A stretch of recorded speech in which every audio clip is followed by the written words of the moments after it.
IIT की जो area की प्रॉब्लम यहाँ दे रखी है, यहाँ पर दो फंक्शन एफ और जी दे रखे हैं जो कि real number to real number define है, क्लियर। और कहता है if alpha is the area of the region X Y, इस सेट बिल्डर फॉर्म में लिखा है real number cross real number, यानी कि दोनों एक्स और वाई रियल नंबर से लिए गए हैं। साथ में इस तरीके से है कि एक्स आपका -3/4 से +3/4 है। ये हम जानते हैं कि मॉड एक्स अगर 3/4, मॉड एक्स लेस देन 3/4 है तो इसका मतलब एक्स की वैल्यू -3/4 से 3/4 के बीच में रखनी है। Y is greater than equal to 0, Y greater than 0 कहाँ होगा?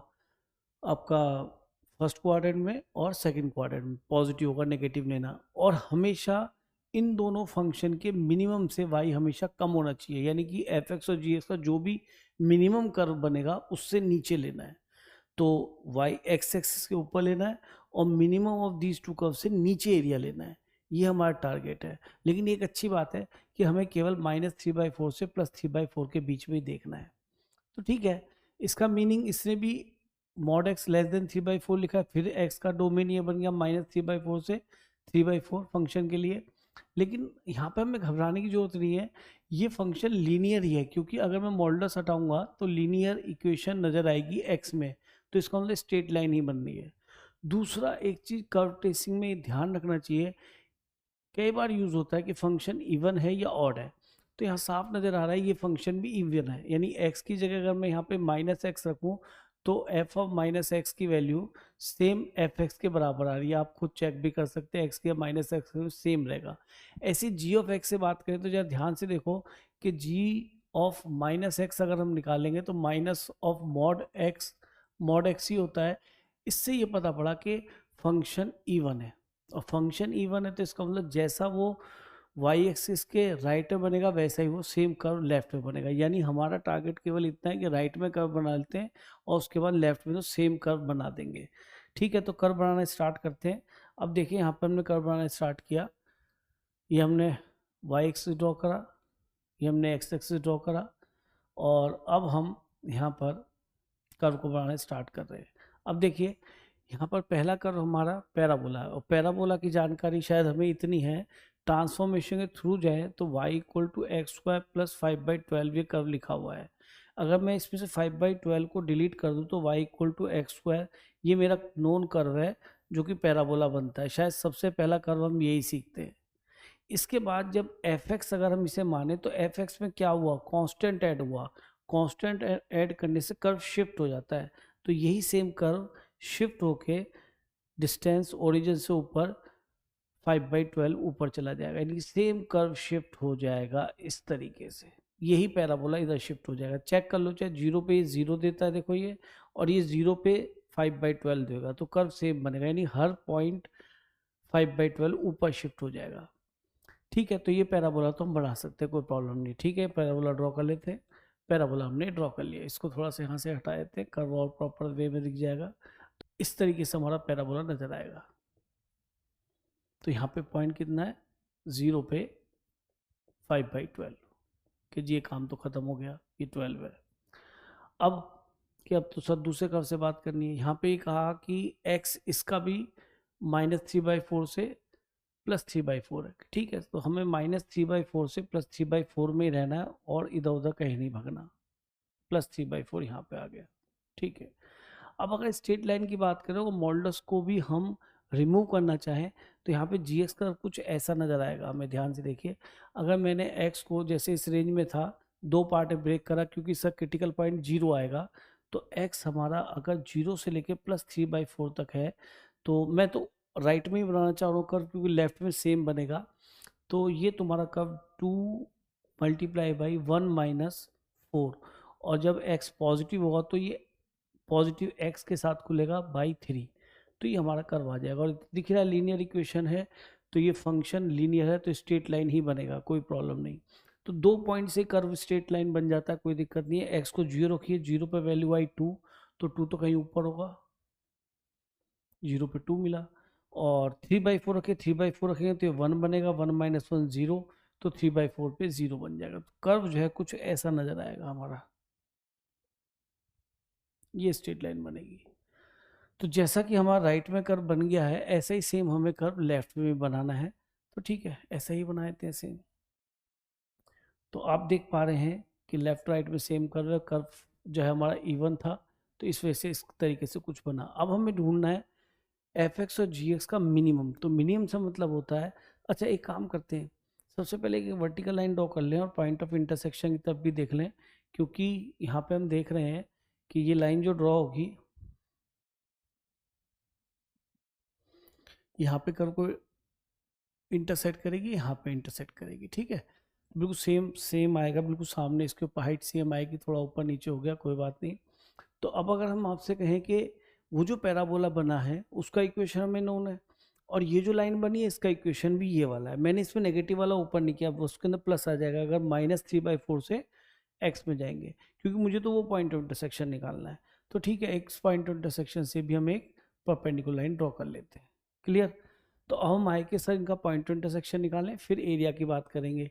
या एक काम करो, पहले आप इन दोनों का मिनिमम चेक कर लो। तो आप खुद सोचो, अगर -3/4 से 0 तक रहेंगे तो यहाँ पे मिनिमम कर्व कौन सा दिख रहा है इस पॉइंट ऑफ इंटरसेक्शन से। तो इस पॉइंट ऑफ इंटरसेक्शन से इधर उधर देखें, जो भी आएगा पॉइंट ऑफ इंटरसेक्शन, ये कर्व ऊपर है, ये कर्व नीचे है, ये स्ट्रेट लाइन।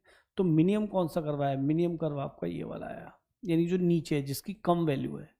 इसके बाद जब हम इस पॉइंट ऑफ इंटरसेक्शन से ओरिजिन तक गए तो ये दो कर्व बन रहे हैं, इनमें मिनिमम ये आया, तो ये वाला कर्व आया। सेम इधर बना होगा तो ये मिनिमम है और इधर ये मिनिमम है। तो इन दोनों का जो मिनिमम है उसका वाई लेस रहेगा, यानी इधर नीचे आएगा, और 0 से बड़ा होगा ये आएगा, यानी एरिया जो हमारा शेडेड रीजन बनने वाला है वो ये बनने वाला है, this this this and this, ये एरिया हमारा बनने वाला है। ठीक है, एरिया तो मैंने शेड कर लिया जैसा उसने मांगा था, और -3/4 से +3/4 रहना है, तो हम बाहर भी नहीं गए। ठीक, अब आते हैं हम कि सर एरिया कैसे निकले। तो पॉइंट ऑफ इंटरसेक्शन चाहिए, पॉइंट ऑफ इंटरसेक्शन चाहिए, तो इन दोनों कर्व की हमें इक्वेशन चाहिए।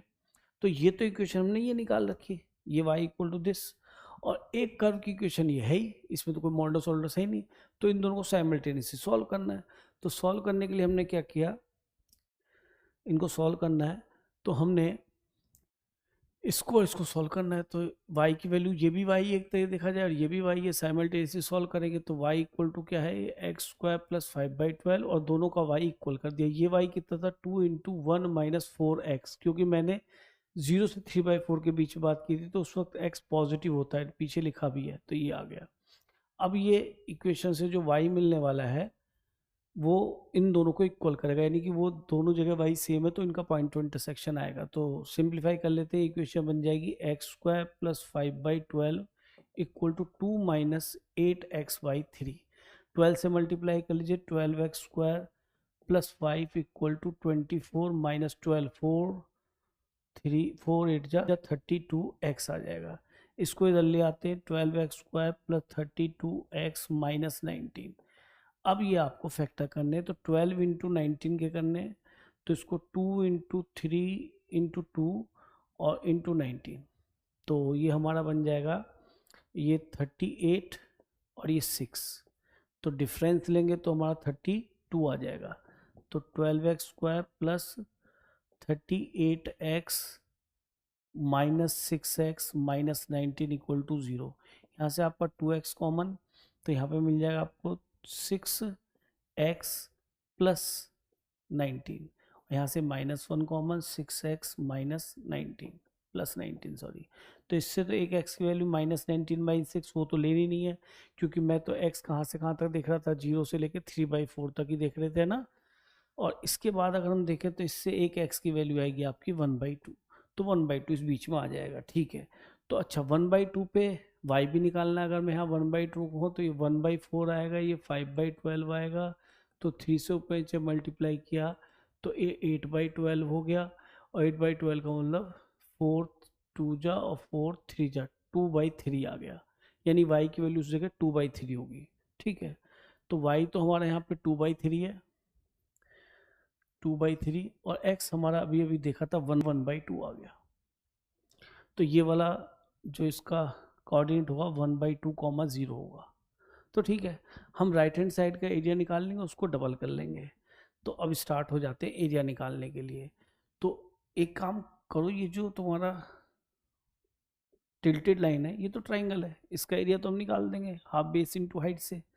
तो इस एरिया को निकाल लेते हैं। तो ये वाला एरिया तो बन गया हाफ, बेस कितना बना 3/4 में से 2/4 घटा दो भाई, ये 3/4 और ये 2/4 है, तो कितना बच जाएगा 3/4 माइनस 2/4 यानी 1/4 इंटू हाइट कितनी है इसकी, half base into height, height है आपका 2/3, तो ये बन गया 1/2 इंटू 1/4 इंटू 2/3, यानी ये आ गया 2/24।